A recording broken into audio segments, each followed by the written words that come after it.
आखिरकार में भैया रेखा और उधम सिंह लंदन की तैयारी में जुट जाते हैं और किसे चलते हैं पापड़ के लाइन में कहा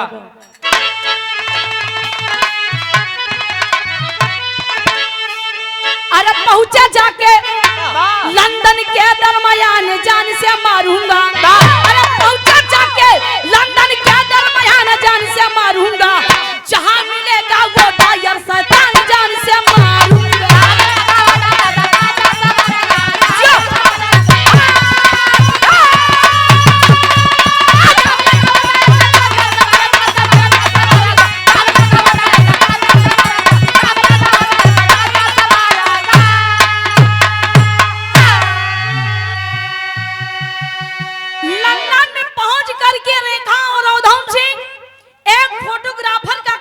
लगे तो लोगों की फोटो खींचने लगे।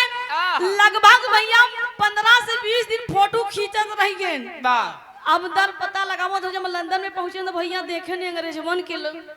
जब अंग्रेजन को देखा तो उनके भैया जो यही तरह मुहवा वही तरह बाल और बोली भाषा एकदम क्या खटा क्या पीटा दुनिया का अगड़म बगड़म बोला थुवन भाषा समझ में नहीं आवता ये भैया।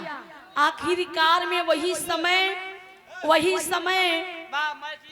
भैया शोर का मचाओ बस 5 मिनट की कहानी और उसके बाद अगली पार्टी के नंबर हो। आखिरकार में ये भैया वही समय अखबार वाला पेपर बांटते आ रहा है। अखबार में पेपर में छपा है बढ़िया बड़े बड़े अक्षरों में किसी कास्टन हॉल में मुख्य अतिथि के रूप में जनरल डायर भाषण देने आ रहा है। ए भैया वो अखबार रेखा जब हाथ में पाई और वो जब देखी पढ़ी तो उसके बाद वो पेपर ले जा करके अपने प्रेमी उधम सिंह को थमाती है। और उधम सिंह ने जब पढ़े कि अरे मेरी मंजिल आसान हो गई।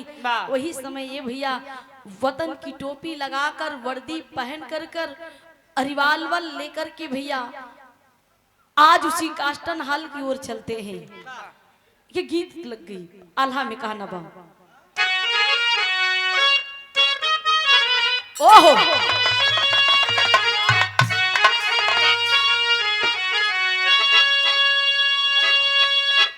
भारत माता की जय। अरे बोली के सब पुतवा भैया अरे हाथवा में लाई लिहाले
यही भाषण देता भैया चारों तरफा से भैया अंग्रेजन का सिपाही लगल बा। वही बिचवा में जनरल डायर भाषण देता कि भाइयों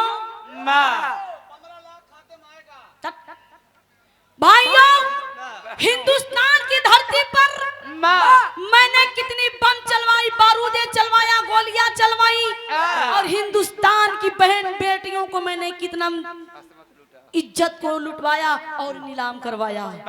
इतना ही तो बतिया सुनता ही मान जनरल डायर के सामने जाए के और उधम सिंह तर तर तर तर गोली चला दी। जो उन्हें समय गोली चलाता ये भैया सीना छलनी छलनी हो गया। जनरल डायर धरती पे गिर पड़ता है और चारों तरफ से अंग्रेजों की सिपाही उधम सिंह को घेर कर हाथ में हथकड़ी पांव में बेड़ी लगा देती है। ए भैया कारागार में ले जा करके डाल देते हैं उधम सिंह को। गिरफ्तार होकर के जाते हैं, अदालत फैसला देती है, मुकदमा चलता है। मुकदमा के बाद फैसला आता है कि उधम सिंह को फांसी दी जाए, फांसी पे चढ़ा दिया जाए। फांसी का सजा सुनते ही मान उधम सिंह की छाती चौड़ी हो गई। ए भैया यह बड़े चौड़ी हो गई कि अपने हिंदुस्तान के सबसे कम उम्र में, कम समय में हिंदुस्तान का वीर नौजवान, वीर बहादुर अंग्रेजन की घर में घुस करके बदला लिया अपने हिंदुस्तान की। ए भैया जब फांसी का सजा, जब डेट आयल के आज फांसी हो जाई 12 बजे, तो जल्लादों ने जो फंसिया देत हुवन, डोरिया जो खींचत हुवन भैया, उस जल्लादों ने अंतिम फांसी चढ़ने से पहले अंतिम इच्छा पूछी जाती है। जल्लादों ने कहा ओ हीरो, अब 32-33 साल का नौजवान लइया, और जल्लादों है बढ़िया से अपन बाड़ी शादी दंड बैठक कई के बढ़िया से एकदम तैयार है, सपाट पाट खूब मारे रहे। और उधम सिंह जी कहा है हीरो, कुछ खाने पीने की इच्छा है? खाने की नहीं। आखिरकार में उधम सिंह ने जवाब दिया कि ना खाने की इच्छा न पीने की इच्छा है, खाली मिलने की इच्छा है। वो कैसे? जल्लादों ने कहा मिलने की इच्छा? कहा कैसे? कहा एक लड़की से। अरे जल्लादों तो मुंह माथा चकराए लगल कि बतावा दुनिया अपने माई बाप से परिवार से मिलके मरता है, ये साला लड़की के चक्कर में पड़ गया। हमारे लंदन में ये साला लड़की के चक्कर में पड़ गया। हरियरी सूझी आखिरकार में वही समय जल्लादों को डांट करके उधम सिंह ने बोला, जल्लादों तुम्हारा काम है हमारी अंतिम को हमारी इच्छा को पूर्ति करना। तो मेरी इच्छा है एक लड़की से मिलना है, तो मुझे लड़की से मिलना है। जल्लादों ने कहा बतावा तोहरे लड़की का नाम का हो? हानि प्रीत। कहे कि वो लड़की के नाम पर रेखा। ओहो जल्लादों ने कहा रेखा?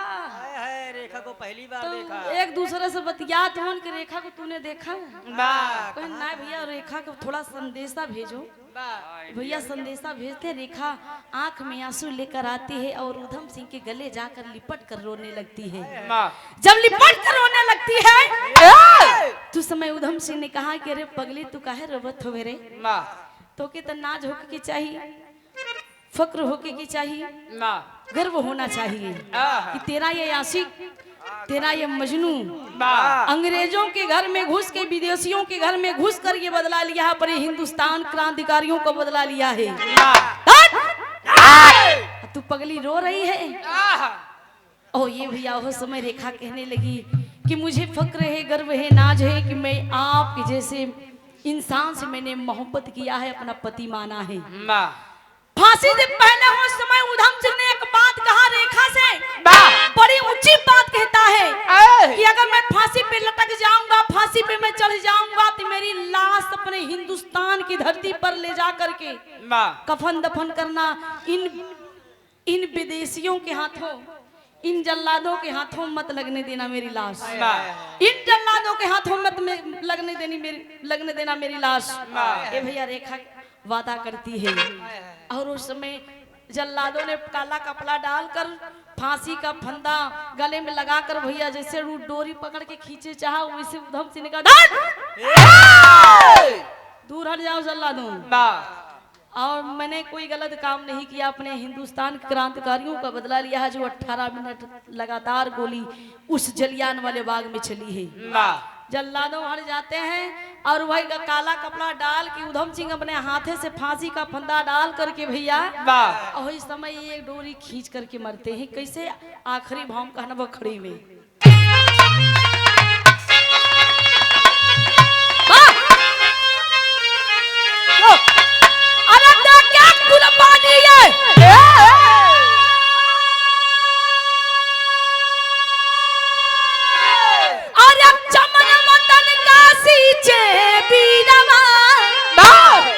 अपने हाथ फांसी वाली डोरी खींचे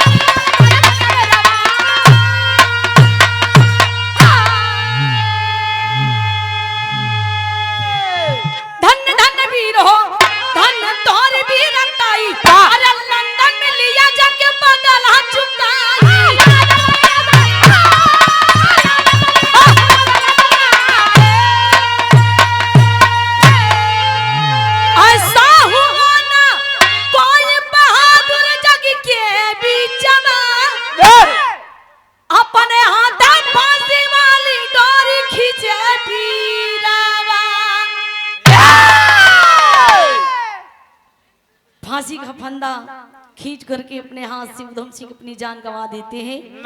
आखिरी भाव में कहना है, बुधुराम पंधारी कहते धन्य प्रभु की माया,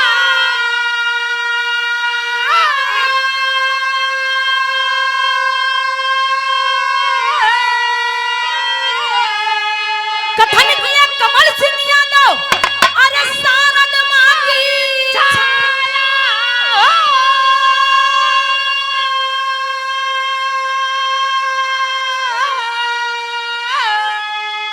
कुर्बानी मांगे भारत देशवा, कहे सोना सुहानी राधा कई भवानी, कुर्बानी मांगे भारत देश।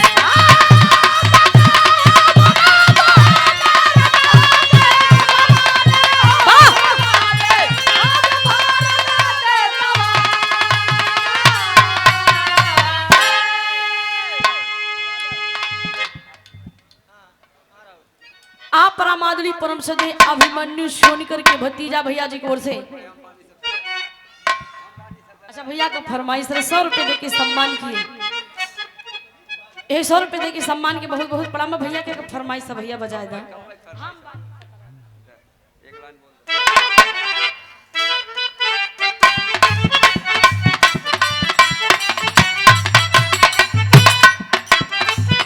अच्छा तो कोनो लड़की लड़का की शादी भई, लड़की भैया फरमाइश बस एक लाइन बा, लड़की लड़का की शादी भई, लड़की अपने जब दुल्हा को देखे भैया अपने ससुरे गई, जब अपने दुल्हा से भेंट मुलाकात जब कैली भैया तो नैहरा में आए के अपने भौजाई से कहे ये हमार भौजाऊ हमार बियाह लेन दान बड़ा लेन देन के साथ कैलू हा, लेकिन थोड़ा हमार जोड़ी डिसबैलेंस बा, वही दुल्हनिया ये कहे हम पानी सातारा बलमुआ तेईस साल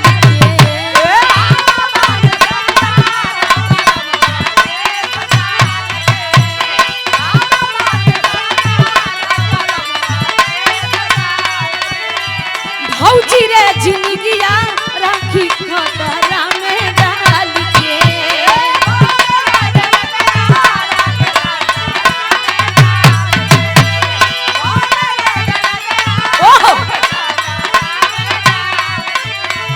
हम पानी सातारा बलमुआ 23 साल के, भौजी रे जिंदगिया राखी खतरा में डाल के, कितना होई नीमन तासतोई में कितना होई नीमन तासतोई में एतना फराक बाम मरिया में मरिया ता खोई बेनु करी, एतना फराक बाम मरिया में मरिया ता खोई बेनु करी,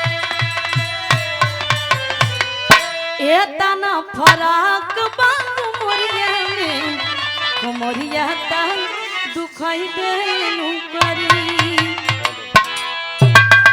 गाने बजाने में कोई गलती हो गई तो क्षमा करिएगा। आप सब त्रिभुवन जी से सुने। धन्यवाद।